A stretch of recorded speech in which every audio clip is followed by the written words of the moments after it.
Hey, you out there. Want some coaching commentary? Want some co-hosts who actually are authentic and real? You can tell that they actually have some type of chemistry going on. Hate cloud chasing. That's cool. I actually got something in mind for you. So keep listening. You'll find out. This is Touchdowns and Tangents, your weekly spot for NFL takes, culturally concise, tangent, and context for the culture. What's up, good people? Live from Hawthorne, California. It's the dynamic duo, your Thursday night spot for NFL takes, topical tangents, concise commentary for the culture. I'm Pete D. Camarillo. Kenneth Barry. Yeah, man, a lot of shit happened this week. Teams wrapped up the preseason. We got this good little bye week, I guess you could say. And pretty much the rosters got chopped down from over 90 to 53. So there was a lot of transactions this past week. We'll get to that and more over this next hour or so. But yeah, Kenny, what do we need to talk about? Like elite receivers got paid. Shout out to Brandon Aiyuk, showing that hold-ins do actually work. Up next. People always talk about like, oh, just show up and then get paid or whatever. Well, Aiyuk showed up and it looked like he was going to get paid. Looked like he was going to get traded for a minute there, but Do you show up to work? 12 o'clock hour, he got paid. People who say that are stupid because you don't show up to your job. You didn't accept your offer letter without knowing what you were going to get paid before you signed up, right? Well, they said, just come to work Monday and we'll eventually pay you, or we won't. Imagine if somebody said that to you. You would hold their family hostage. I would mail back people's family members' fingers to them one by one. Like, don't play with me or my money. Life's too short out here. I'm just not going to say anything about this topic. All I'm saying is everybody put in that situation would not work without getting properly compensated for their work. So stop getting mad at athletes, players for holding out. Because the next time you post on LinkedIn about that new job, I'm going to tell you, all right, go in there and work for free. Or work under your last contract, even though this new job is supposed to allegedly pay you $20,000 more. No. Work under the contract that you had from when you first started working at 18. But yeah, CeeDee Lamb also got a contract extension, 4 years, $136 million. $100 million guaranteed, most lucrative non-quarterback contract of all time. Lamb got almost $25 million more in guarantees, and he also got like $15 million more potentially overall. Like $36 million in, I think, signing bonus. I'm crazy. But yeah, I think the crazy thing about the CD thing is, you know, Jerry said there was no urgency to get it done, but, you know, ultimately we all know he's a pretty loyal guy. Like, he pays his guys, so kind of figured it was only a matter of time. I'm just glad, at least for, you know, my friends that are Cowboys fans, I'm happy for them that, you know, essentially their whole offense is finally under contract. Now they just got to figure out what they're going to do with Dak. Yeah, I mean, and not only Dak, you got to factor in that Micah Parsons is up. He's going to be up pretty soon.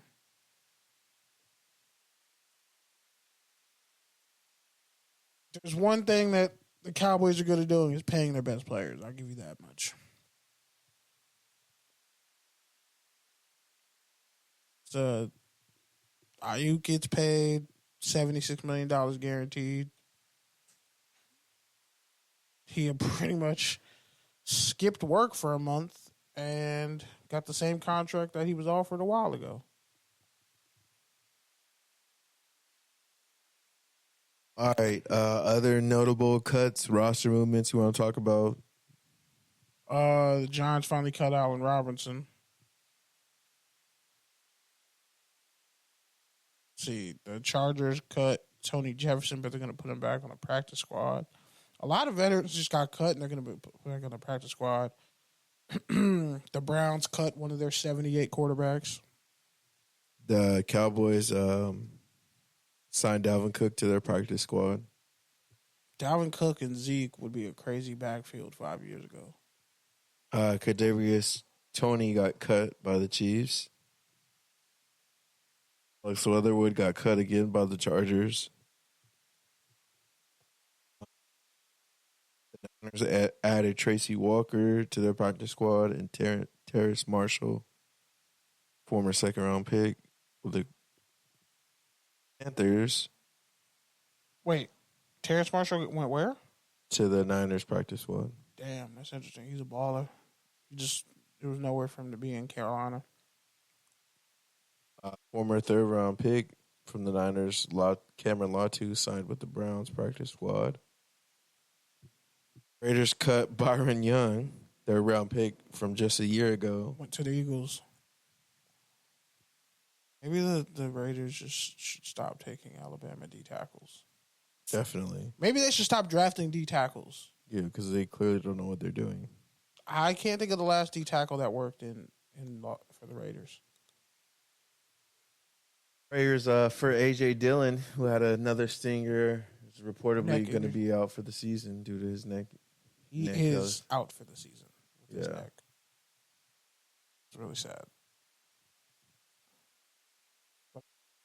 That opens the door up for Marshawn Lloyd to spell Josh Jacobs. So it's going to be very interesting. The Raiders cut a bunch of Chargers. Guyton, their two players they had. They signed a corner from the Giants who's not a Dory Jackson, which is crazy because they do that every year. Darnay Holmes was coached by Antonio Pierce when he was a kid at like 13 when they were doing like 11 on 11s. And he's like I think he's from the IE Valley. The Niners signed Logan Thomas after they cut him. They also cut a former starter from a few years ago, Matt Breida. They cut Rock Ya-Sin, who's been injured the past couple of years. They brought him back, though. Oh, they did. Chargers cut tight end Donald Parham. That's crazy. XFL standout. He actually played for them last year, too, a good amount. The Rams waived Drake Stoops, undrafted free agent, son of Bob. They also waived Zachary Thomas, who ended up with the Eagles. And, Seattle cut Artie Burns. They brought him back, too. They did? Him and Marquise Blair, practice squad. And then they practiced with the ones. He's their nickel, pretty much. They cut Eskridge, who ended up with the Dolphins, former second-round pick of 2021. Falcons cut Kevin King. Broncos cut Tim Patrick. And Sean Payton was really sad about that. Because I really want to keep him, but just too much talent in that room to keep him. Plus, Troy Franklin looks really good. Any other moves? There's going to be more. It's like everybody's rosters are finalizing. Byron Young was initially on the 53-man roster, and then he got cut. So there's going to be a lot of guys who we're going to cut you and put you on practice squad, or we're going to put you on waivers, and we might lose you. We might keep you. So that's just how it's going to be for a lot of guys. There's so many injuries that happen in a 17-game season. I just expect more guys are going to be available. Hey, college football. We had a game tonight first. College football is back. Several games. A whole litany. I'm going to go through the list. But first, we got to talk about Georgia Tech upsetting formerly 10th ranked Florida State in Ireland. Georgia Tech pretty much ran the ball down their throat, but they run a spread offense now, but they still didn't forget how to run the ball. DJ Ugalele looked like the disappointment he's been in his college career.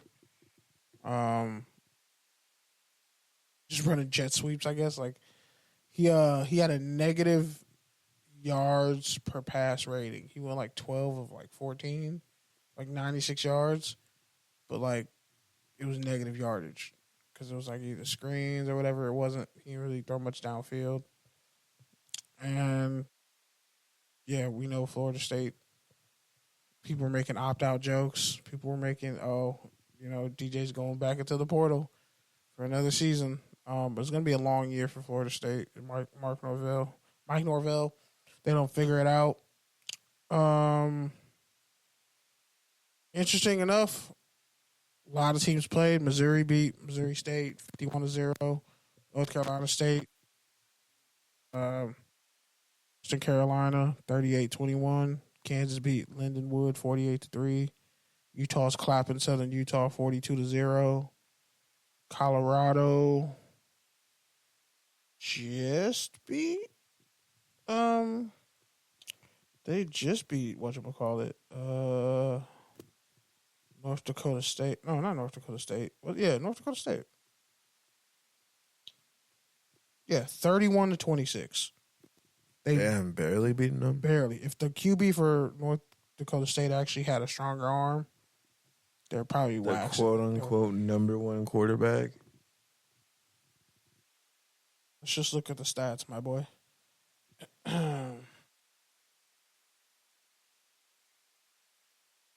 So here's what happened. Go to the box score. Travis Hunter had himself a day. This was in Colorado, by the way. And there was like allegedly some clock issues where like they took too long to snap the ball, and people were like, hey, this feels like home cooking. So Shedeur Sanders went 26-34, 445 yards, 4 touchdowns, 1 interception. Guess how many rush yards they had against North Dakota State? Just want you to guess. How many? 59. Jeez. The longest run of the game, Shedeur Sanders, 11 yards. Leading rusher, Dallas Hayden, 9 carries, 20 yards. They had 23 carries for 59 yards. Whereas North Dakota State, Cam Miller, their running back, had 16 carries, 81 yards, 2 touchdowns. 43 carries, 157 yards, 2 touchdowns. Longest run was 20 yards. And Cam Miller, who's also the quarterback, went 18 of 22, 277 yards and 1 touchdown. And they only lost by 5 to Colorado at home. It's crazy. And since they're D2 or FCS, they used their money to like the headsets, the way that everybody can have like the headsets and stuff in game at the D1 level. They literally paid to use that for one game because they can't use that at the FCS level. All right. So, and let's just look at what Colorado did because, Shedeur Sanders had 445 passing yards and 4 touchdowns. Jimmy Horn Jr. had 7 catches, 198 yards, 1 touchdown, 69-yard TD. Travis Hunter had 7 catches, 132 yards, 3 touchdowns. And defense. Yeah, their defense didn't really give up too much in the pass game, even though there were some busted plays, but people were clowning their defense repeatedly. So there's that. And it's crazy because Clemson and Georgia play this weekend. Now to kind of talk about the whole schedule of games.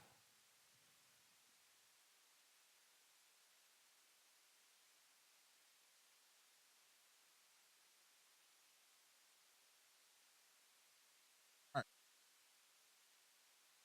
But yeah, Georgia Clemson could be an upset. I highly doubt it, just based off everything that Clemson has lost and what's his name's refusal to go into the transfer portal. Good old Bo Pelini. Why I say Bo Pelini? Fuck. Dabo Swinney.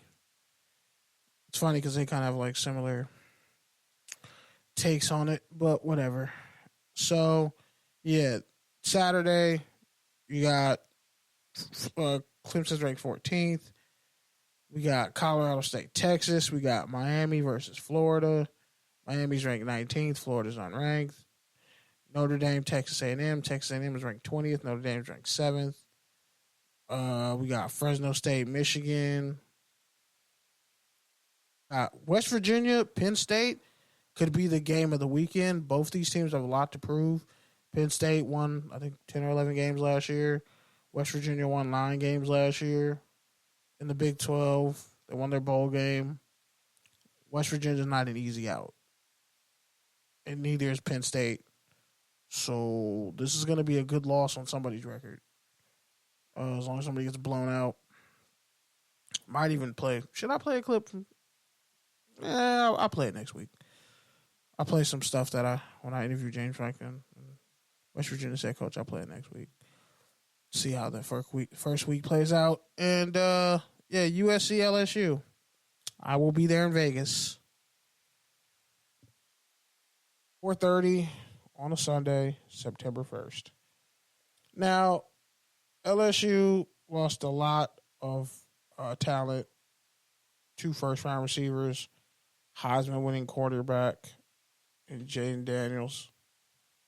But they have Harold Perkins Jr., who's going to wear 7 as a linebacker, who shows some great ability as a pass rusher. He's probably going to be a top 10 pick, top 5 pick in the draft next year. And LSU finds receivers. Louisiana produces receivers the way like trees produce carbon dioxide and give us oxygen. So the other way. Yeah, you know what I meant. You know what I meant. But yeah, so I just think with these two teams, LSU being ranked as high as it is, this will be an upset win for USC if they can pull it off, especially after how they won the Holiday Bowl. But LSU has one of the best left tackles in the country. Probably is going to go top 5 as well. So that pass rush is going to have to prove that they can actually get to Newhouser, the quarterback. I think they put on like 1,200 pounds of muscle or something like that this offseason. USC did as a collective team. Everybody kind of transformed their bodies. They showed the different body metrics and all that. So for the receivers, for Branch, who got a little bit faster, stronger, it's really going to be interesting to see how Lincoln dials his offense up. The running game looks pretty solid. Like they're going to, not really have problems running the ball. Jonah Monheim is their starting center. He's the linchpin to their offensive line. They got young tackles on the outside. And kind of feels like, they're blossoming. But USC has to prove it defensively. They gave up 200 yards like 6 times last year, rushing the ball. Just rushing the ball. I think they gave up 300 yards rushing like twice. They gave up almost 300 yards rushing in their bowl game. So those linebackers are going to have to prove to me they can actually play in the backfield. They can actually stop the run. The safeties look like they're pretty competent. I feel like the pass coverage is going to be the best it's been since Lincoln's been there, with just the transfers he got and the safeties that he has. So if I had to give a prediction for this game, LSU wins it. Say 38-35. Every year, LSU has a receiver we've never heard of that was really good coming out of high school, or people are raving about him. Just LSU produces dogs at receiver. And they got a running back, Emory, who was a 5-star. He's been there forever. He's finally getting his shot. I have to give LSU the benefit of the doubt because they won their bowl game last year. They got Perkins, who could be one of the most unblockable players in the country. USC can score. Lincoln Riley's an offensive genius. He's top 3 and he's not 3. So it really just comes down to LSU can be stopped because I know Brian Kelly, even though all his quarterbacks usually just never make it in the NFL like that, when he puts together a competent team, they are very good. Even those Notre Dame team that got dog walked with Manti Te'o on it, or when they had Everson Golson as a starting quarterback, and you knew they weren't gonna do anything. They just put together a well-knit defense. Al Golden is their defensive coordinator. He's back for a second year. Riley Leonard, is a quarterback from Duke. They brought in his offensive coordinator. So I think Marquise Freeman, especially he'll learn from, when they only had 10 players on the field and that loss to Ohio State. So, yeah, Notre Dame, Texas A&M is going to be very interesting. Pretty much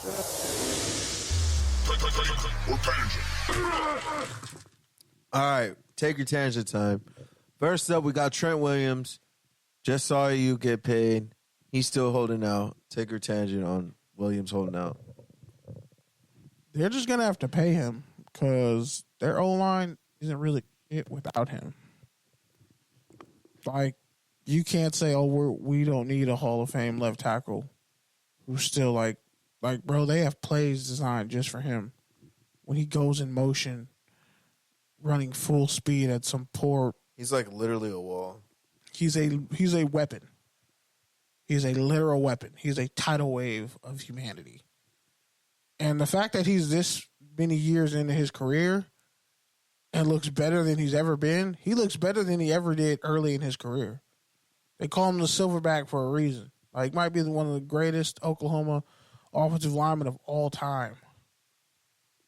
Yeah, so some of these Niner fans are shaking in their boots a little. They know the window is getting a little bit tighter. So if I'm them, one, I would have either already re-signed Aiyuk or I would have already traded him. But whatever, that's water under the bridge. It's done. He's back. Great. But just to continue on that, you got to get Williams back. You got to get him playing at his best. Otherwise, forget the window being closing. It'll be closed at that point if you don't have your all-pro left tackle protecting your overrated game manager. But I digress. You would want Brock Purdy on the Raiders. Oh, for sure. 31 touchdowns, 11 picks? Yeah, for sure. All right, the Patriots are going to start Jacoby Brissett over Drake May. Take your tangent.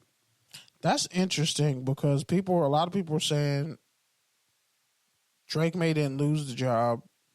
The team failed. The team around him. Well, then why would you want him to be the starting as a rookie on a team that's going to fail him? It's better to have Brissett go out there. They find a way to be competitive. Drake May can learn. You don't ruin him early. And if you still suck, well, then you're just going to have a great draft pick and you go get Travis Hunter and say, here, got you a receiver, Drake. Jacoby Brissett knows, he's not the forever starter. He's the starter this year, but it's the future is already there. And you got a developmental quarterback in Joe Milton. So it's that's just a smart move, especially you got a defense. You had to trade Judon. This is a rebuilding year. This is an identity year. This is we find out what the Patriots are type of year. So, the veterans got to know, we're probably not going to be good this year. But we're playing for something. We're playing for growth in year 2. So, I have no problem with that. I wouldn't try Drake May out there. I wouldn't do it. Just when I saw in the preseason, regular season, if Jacoby gets hurt, yeah, but everybody else is ready to go. That O-line's ready to go. The defense is ready to go. Guess you got receivers out there. Like, I don't see what putting Drake May out there when he's definitely not ready. He's not on the. He's not. I mean, Jaden Daniels, you don't have a choice but to play him. Because what else are you going to do in Washington? Caleb is the guy, 100%. Looks like the guy. Made great off-platform throws. Understands how to get the ball downfield. It's go time for him. So, I'm excited. All right. The Rams traded linebacker Ernest Jones to the Titans. That's what I forgot. Take your tangent. That's interesting. Shout out to the homie Jake. He was utterly disgusted with the decision. But honestly, with all those edge rushers and with free agents out there, I just wouldn't pay a middle linebacker like him that much money. When it's like, yeah, bro, you're not Bobby Wagner. You're not, you're not Devin White. Like, yeah, you were productive, but you were set up to be productive because that's how you play. Like, you're run first and you're kind of decent in coverage. You're playing like you have top 10 linebacker production, but like you're not that guy if we put you out there by yourself. That's why Corey Littleton. Exactly. And he's not Corey Littleton, but he's great on the Titans need him. That's actually a perfect fit for the Titans. Plus, you got the Titans been making moves. They've been getting guys out of it. They traded Fulton. They traded Elijah Holden to the Chargers. So, moves have been made.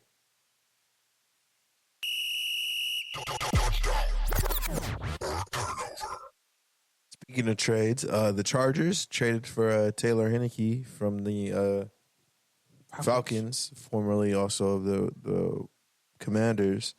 So, touchdown or turnover? Touchdown. He couldn't beat Penix out, and he's not beating Kirk Cousins out. He served his purpose. In hindsight, it's a great signing. Terry Fontenot, they had like $82 million in dead cap money when he took over. I guess like 2-3 years ago. And now they have like, I think the 6th most cap space.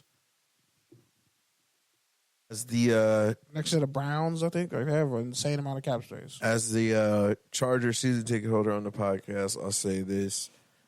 Both the Chargers quarterbacks in preseason were trash. Awful. So, Duggan hadn't really developed. I don't know what the fuck Georgia did to that TCU team, but they pretty much snatched the soul of everyone involved. I need you to understand that Max Duggan was never that guy. I know, but I'm not just talking about Max Duggan. Oh, no, that TCU team was fucked from the get-go. So, I'm just saying they all got their soul snatched. Anyways, as I was saying, Duggan's practically a fullback. So adding Heinecke makes sense. I mean, why not? Like you said, he was already kind of a luxury there in Atlanta.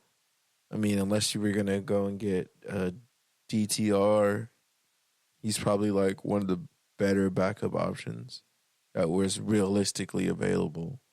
Like, that you could trade without having to give up a ridiculous amount. So, yeah, I think it's a good move. Why not? All right, moving on. The Saints traded for John Ridgeway from the Commanders. Touchdown or turnover? That's a touchdown. They actually wanted him in the draft, in the pre-draft process. Great player. He's stuck behind 2 Pro Bowl, damn near all-pro D tackles. It's like when they had Matt Ioannidis stuck behind him, like, the Commanders had like the deepest defensive line in the league a couple of years ago. Chase on one side, Montez, their backup pass rushers. Then they had Jarman Davis, had other guys at linebacker. They did nothing with it. And they did nothing with it. Absolutely nothing. So you might as well trade them off, get something for them. Ridgeway is going to go to a Saints defense that desperately needs inside help and depth because you got Brian Breezy, now you got Ridgeway. So now, at least your front, it's like you fully replaced David Ionetta, or whatever, I think that's his last name, who went to the Falcons. Like, you've replaced The Saints have done a good job of replacing a lot of guys. And this dude is a starter who can play. You can put him at nose, let Breezy, slide out, maybe play some defensive end. Because I think the Saints run a 3-4, right? Sure, what they're running. But either way, they have position versatility with that defense. So it's an A+ trade. All right. The NFL, according to sources and Bleacher Report, the digital chain gang technology isn't quite ready. It's not quite up to par. So take her tangent. Touchdown or turnover. There's no need to rush it if it's not ready because you only get one shot at a first impression. They're running a 4-3. All right. Yeah, I agree with you. I think if you're going to use it, it's got to be ready. Because otherwise, like you said, if they roll it out and it's not right, they'll just do away with it in a year and be like, see, that's why we didn't have digital chains for so long. And it'll just be another thing the refs can mess up with the index card. So I'm triggered. I'm triggered by that statement. I'm very upset. I'm not okay.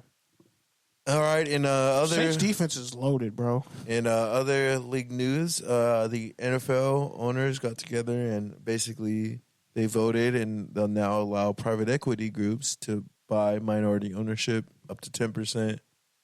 So, touchdown or turnover.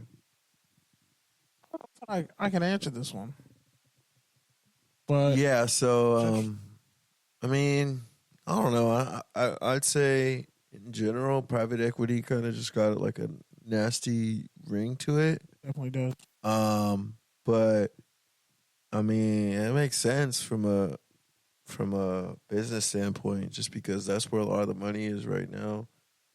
Just given our current economic climate and the fact that there's a lot of billionaires out there hogging up the wealth.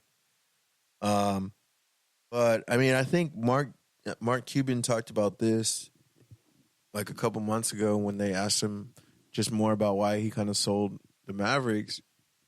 And he was just saying, the future of pro sports is real estate. It's owning these stadiums. It's getting them built and owning the stadium and owning the development around there and really just kind of being able to control that whole experience and really just being able to collect all the revenue from not just the team, but the kind of surrounding area around the team. And so that's why he ended up selling to Adelson. It's also interesting because... So, yeah, that's kind of private equity's thing is like they are big on picking up strategic real estate investments and on picking up kind of strategic NFL, like strategic kind of company investments. So if there's a struggling NFL team that just needs some cash, like they're going to jump in all over that just because there's still a lot of upside. The NFL is still growing. They're still growing globally. They're still doing new TV deals. So these teams are still going to continue to be worth more. And also as they get more influence, they're going to be able to get more property, which is also going to amplify what they're worth. So basically for private equity, private equity is all about like timing. It's all about helping an organization taking on some of their debt at a higher rate so that either the company can, pay it back at a higher rate and the private equity makes money that way, or they end up with the business at a, really cheap price. So either way, they kind of make their money. That's kind of why they have like a sleazeball reputation. Just because it's like they set up the way private equity set up is it's like for them at least they can't lose.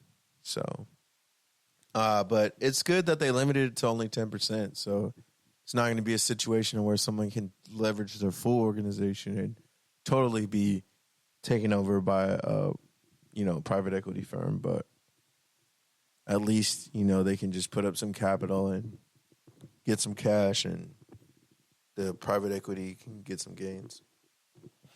And I think the thing people got to realize is there are some of these owners that are tied in with private equity already. So I think that's an interesting way things can go. All right, moving on. Fair or fade. Deion Sanders bans CBS Beat reporter from covering the team. I think it's trash.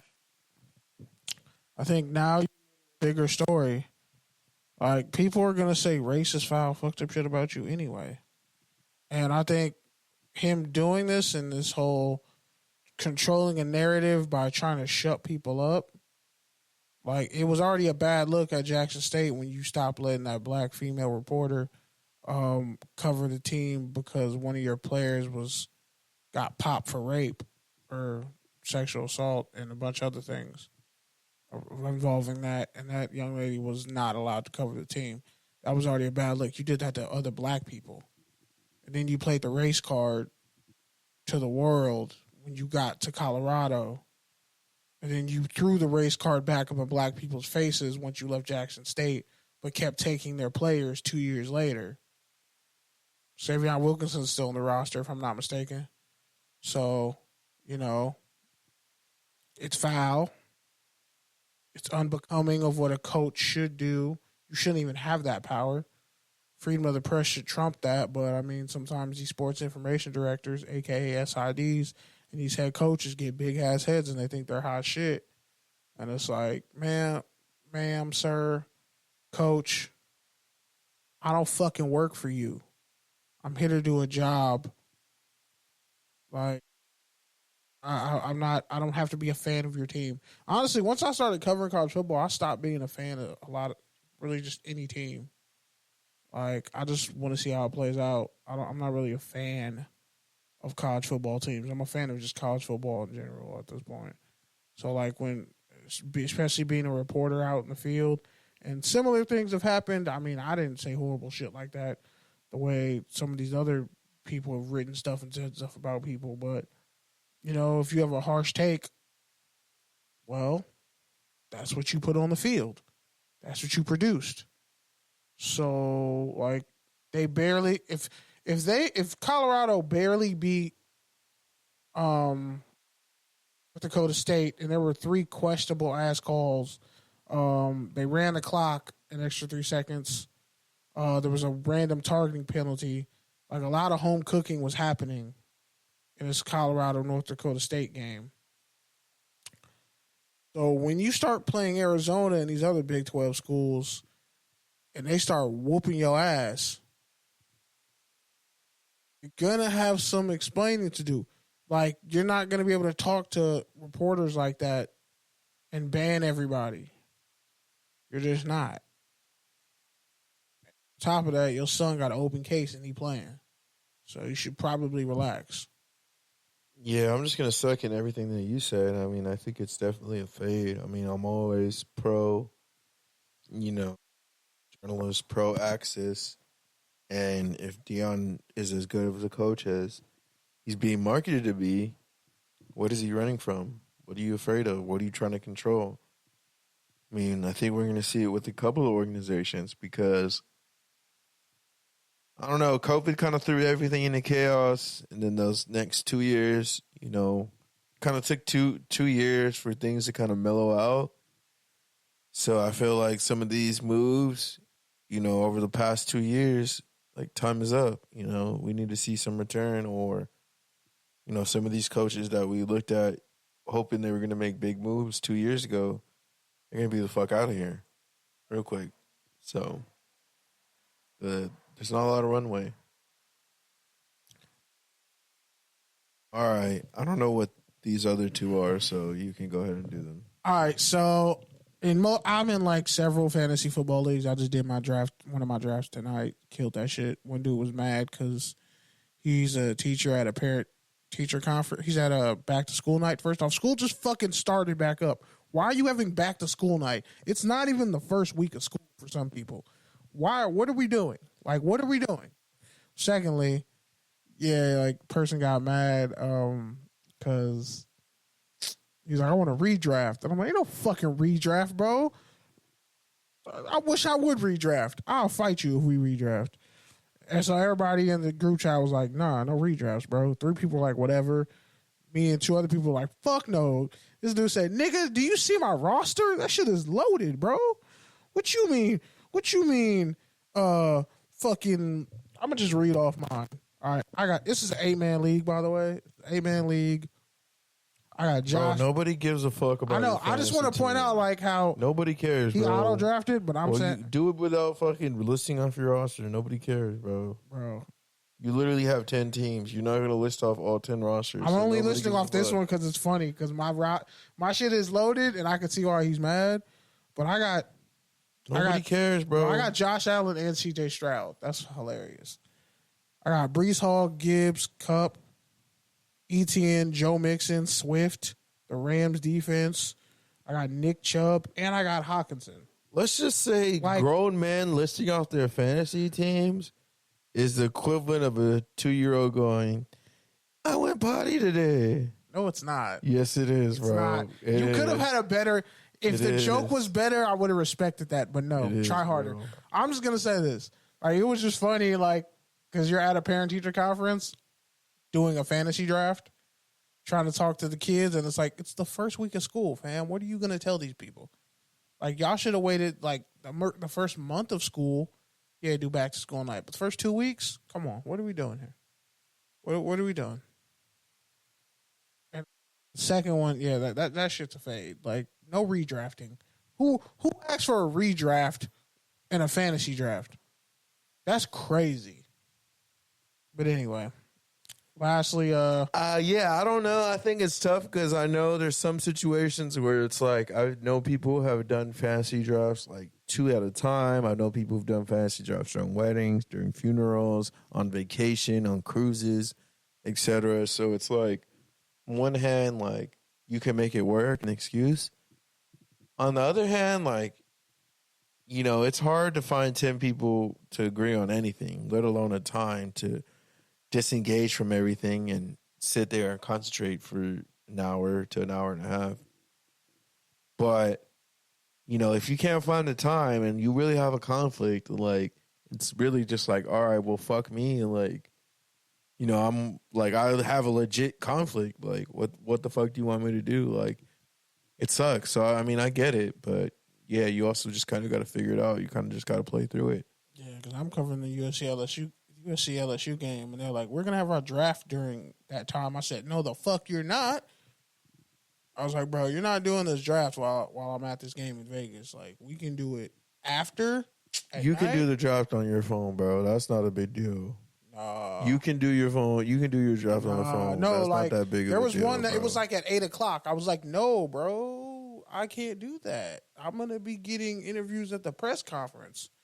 Like, the game starts. What time does the game start? 4:30. Kickoff's probably like 4:45. I doubt it's gonna go into 7 overtimes. Don't wish that. Don't wish that on me. I mean, you could get your first few picks in, and they're still got to shower and shit before they do press conferences. That Vegas setup. You can set up your queue. That Vegas setup. You can set up different. your queue. You can set up your queue. I don't really take that as an excuse. You can get your first 2 picks in. And also, set up it was somebody queue. else who had a conflict that was worse than mine, so it kind of helped.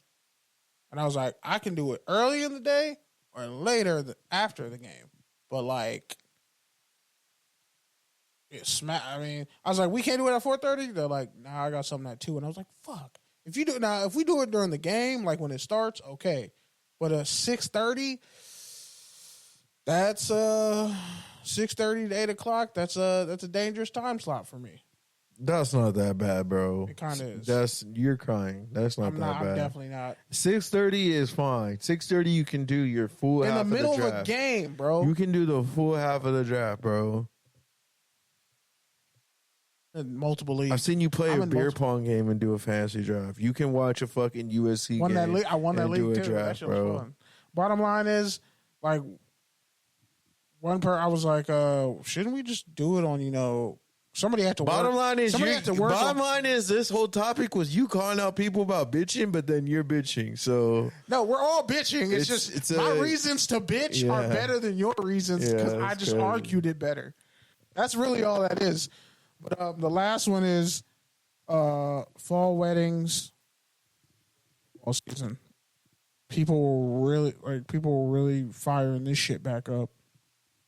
Like, oh, stop being childish. People are like, don't be selfish. Don't have a fucking fall wedding. Have that shit in the summertime or the spring. Don't be a dick and have a fall wedding. You shouldn't have a November or December wedding. You're a monster if you do that. Any month that ends in bar, do not have a wedding in that month. September, Unless October, it's in Vegas or at November. a sports bar or a sports book. Yes. August is honestly the cutoff, and that shit better be like August 1st, bro. It better not be August 29th. Better not be August 14th. It better be like the August 1st. That should be the cutoff for weddings, honestly. Especially with all these people who like want to do sports, high school shit. People want to go on vacation, blase. Like, I don't understand how you don't just have your wedding the first 6 months of the year, 7 months of the year. All right, so Tio was seen at the Colorado game today. So fair fade, Deion bringing out the celebrities again. I think a better fair fade is defense wasn't really stopping the run, so people were like, Warren Sapp is stealing money. Fair fade. Well, I was gonna say it's a fake because I don't know. Was Tio at his son's games like that? Because I don't remember. He has multiple seeing kids, reports. but he was at. I'm pretty sure he was at. I don't remember seeing reports of Tio being on the sideline. So why weren't people covering it then? They only talk about celebrities at Colorado. Yeah, which is crazy. Like, fucking, if Lady Gaga showed up, like, that'd be crazy. I think Jay-Z showed up. I'm pretty sure that happened, didn't it? Pretty sure it did, too. I'm pretty sure Jay-Z showed up, too. All Jimmy right. and Wallow were there. Rants. What are you going to say? What do you want to leave with the people with? Fantasy draft season, retribution season starts now. League I've been playing in since I was at CSUN, and it's time to fucking win. Like, holy shit, it's been like 7 seasons. I've gotten really close. I had the fucking Vikings defense give up 7 goddamn touchdowns to one person. Had they given up 5, I still would have won. But no. And then Antonio Brown did his fuck shit. Started him that day. He was on the verge to have 20 points fantasy. He had scored a touchdown too. All he had to do was like score one more. He could have had a temper tantrum after the game, but whatever. And also this league, like if your defense blocks the kick, you get 100 points. So we're out here just fucking committing all kinds of chaos. It's kind of fun. I only know one person in the league, and I work with them. I've never met anybody else in the league, and it's just kind of funny. Like when you have those kind of relationships, where like the only thing that binds you to 10 other people is being in a fantasy football league, but the jokes be hilarious all goddamn year, all year long. So that's cool. Praying up for my family. Got a couple people having emergency surgeries and shit. It's just rough when you see people who, you thought were one thing when you were a kid, and now you see like, damn, you're not invincible. Like, holy shit. Like it's kind of it's weird because it's like, oh shit, is this gonna be me in 30 years? Breaking down the natural progression of life. You get sicker, you eventually die. Shit happens. Weird to kind of process. It just makes you feel uncomfortable because it's like, damn, the beauty of life. Like I see my nephew, he's 3. I'm like, one day he might be 78. I'll be long gone. It's like life. Like you think that's a long time, and it goes like, it's like fuck, damn. Guess I should just stop worrying about money so much and have fun. But then, how can I have fun if I'm always worried if I need money? So it's a weird time. But I'm still in the fight, so fuck it. That's all you can ask for. Wake up every day, have a chance to keep going at it. I'm excited about the season. This will be my 3rd NFL season, technically, working on game days and whatnot. Or my 2nd season working on game days. My 2nd year at NFL Network, and then my 3rd year covering the games and work in the NFL season. So I'm excited, and I'm also excited about college football. So much content to put out throughout the season, interviews, the way things are going. I had a really interesting exchange with two people who I guess like cover college football, Boise State and whatnot, and they were arguing. Like one dude was like, "They're gonna win 10 games." The other guy was like, "They'll be lucky if they win 7. They went 8-6 last year. Their defense was and their offense is without Genty." And I'm like, let me just interject my 2 cents. Then they just started insulting each other. Then one dude, he was like, they should have had Malachi in there, but yeah. Yeah, I'm like, Madsen is coming off a torn ACL, and you really think he's going to magically... He's not Joe Southwick, and he's not fucking Mark Rippon. So those are your only 2 options. He's the in-between. He's an unathletic version of Chase Daniels. I don't think he's going to be the greatest fucking player in Boise State history. He's not going to pull a Kellen Moore. I'm sorry. Malachi Nelson will eventually be the guy. It just wasn't this year, which is fine. Even though I think you should have just... You got to take a chance on the guy. All right, bro. Fuck. Are you sure that's how you want to end? Yeah, that was it. All right, man. Well, you're spewing out Boise State takes like you're constipated, so. I mean, isn't that diarrhea? Because if I'm spewing it out, that means it's coming out, right? Yeah, but not usually holding it have in. diarrhea because of constipation. But yeah. No, you don't have diarrhea because of constipation. Yeah, it's a thing. No. Yeah, it's a thing. Look it up. You either have one or the other. No, you can have both. How the fuck? You can't have both. You can't be constipated and have diarrhea at the same time. That's why your body makes diarrhea, to be able to push it out. No, constipation causes diarrhea. Yes, that's what I'm just saying. No, but you said you can have both at the same time. You either have one, I'm either constipated in the act of I can't poop, and then you go to diarrhea like I can't stop pooping. When you can't stop pooping, you're not pooping. We're saying the same thing.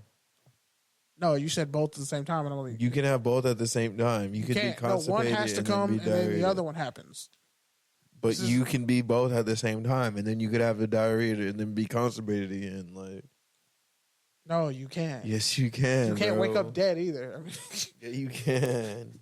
No, you were. Anyways, you're dead while you were sleeping. You died. You just. Anyways. Yeah, man. So this past weekend, I got out to the Dodger game with the boys. It was nice. It was Kobe Day, so it was super crowded. Took forever to get out that bitch, but we got the Kobe jerseys, so that's great. I gave mine to my sister.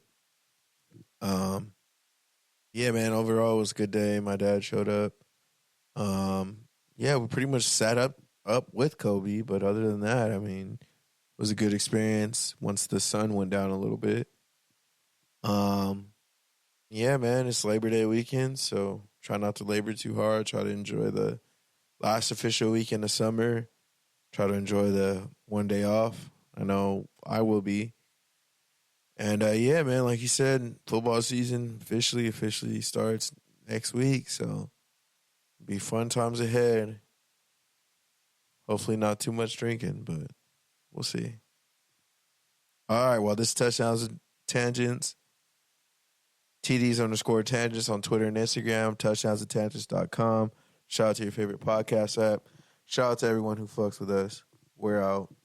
Peace. Peace.